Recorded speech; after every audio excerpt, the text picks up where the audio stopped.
Hello there, my name's Gavin, and welcome to this episode of the Slow Mo Guys, very oddly presented from my living room. A while ago, I made a video called How a Camera Works in Slow-Mo, and the response was great. So I thought a good natural progression to that video would be how a TV works in slow-mo. This is an 85-inch LCD TV, and whenever I'm playing something on it, or watching something on it, my eyes and brain are being misled and tricked, giving me the illusion of watching a moving object, when in fact I'm just watching several still images just shown to me very, very fast. If I'm watching a film, I'm being shown 24 images every second, and to my eyes that looks like I'm looking at a moving object, when in fact I'm looking at 24 individual pictures. If I'm playing a game, it's the same except maybe 30 to 60 frames a second. And if I'm on a PC, it could be hundreds. PC Master Race. But a TV like this is actually incapable of showing you one image and then a 24th of a second later, just switching all at once to the next image. And to illustrate this next point, I'm going to use a very old and very crap CRT TV. That stands for cathode ray tube. If you've ever seen one of these filmed, you may notice that it looks slightly different on camera than it does to your eye.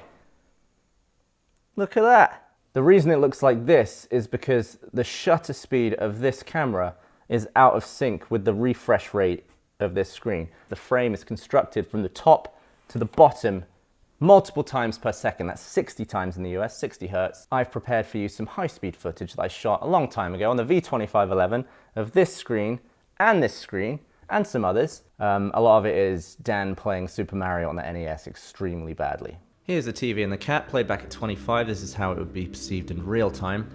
And now at 1600 frames a second, you can actually see the scan line moving from the top to the bottom. You'll notice that on a CRT screen, it's only the active line of pixels that's bright, and your persistence of vision will actually build that into a complete image. God, it's messing with my eyes, this. Trip, it's like a dance floor.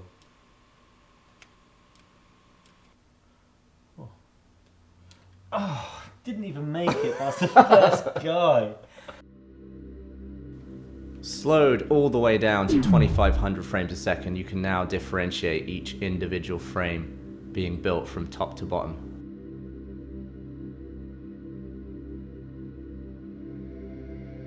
It takes an extremely fast camera to see that each frame is built line by line from top to bottom. But it takes an even faster camera to see that each line is drawn from left to right. Slowed down to 28,500 frames a second, we're now seeing glimpses of that, but we do need to go even slower. This is now 118,000 frames a second. I'm going to put the stats up for you here so you can see the actual amount of time that it took. And you can see now that the line is being drawn from left to right on the screen. Now at 146,000 frames a second. To gain perspective on just how slow this actually is, you can see the exact time I shot this. So this is hours, it was just past midnight, 23 minutes, 41 seconds. This is a tenth of a second, a hundredth of a second, 1,000th of a second, or a millisecond. And then over here you've got a 10,000th of a second, a 100,000th of a second, and this unit here is the millionth of a second, or a microsecond.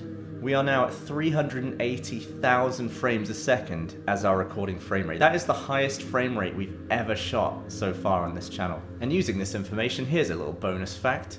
A CRT screen can draw Mario's moustache in less than a 380,000th of a second.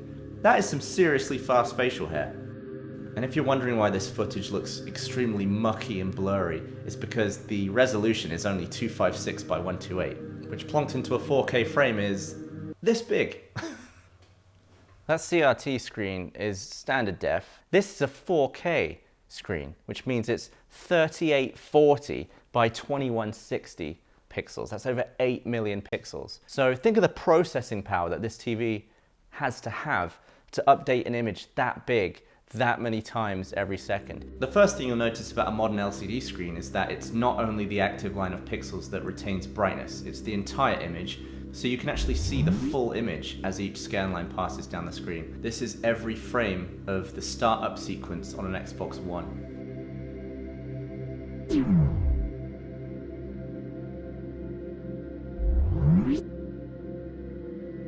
I also recorded myself playing a game of Halo. Nothing will make you feel worse about your performance than watching your lousy aim in slow-mo. Look at that. It's crazy to think that when you're playing Halo, this is actually what is happening on your TV. If only you could see at this speed, your aim would be incredible. It honestly makes me feel bad when I fall asleep watching TV, knowing that this TV is doing all this intensive work, changing literally tens of millions of pixels every second, and there's no one there watching it. Here's a fun fact, the same applies to an iPhone, except it's in portrait mode.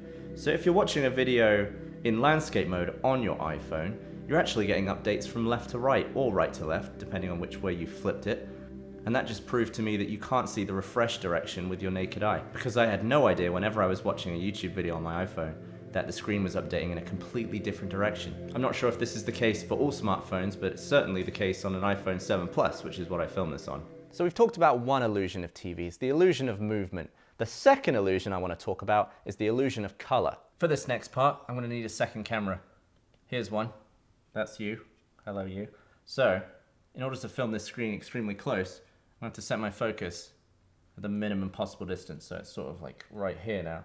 Set to my minimum focus. As I slowly move towards the screen, it becomes sharper, and you will then, at the last minute, see a very odd looking pattern.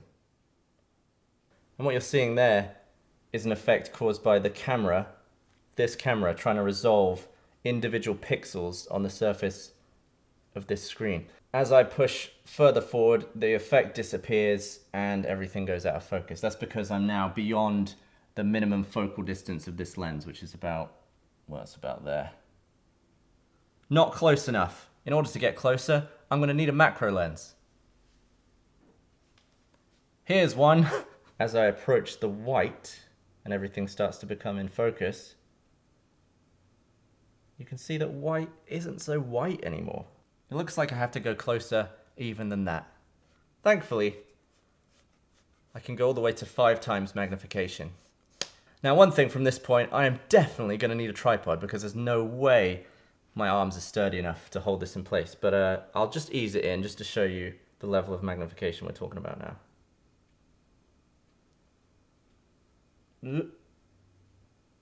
Well, this close, it's a different story altogether. I'm going to get a tripod. Here's one.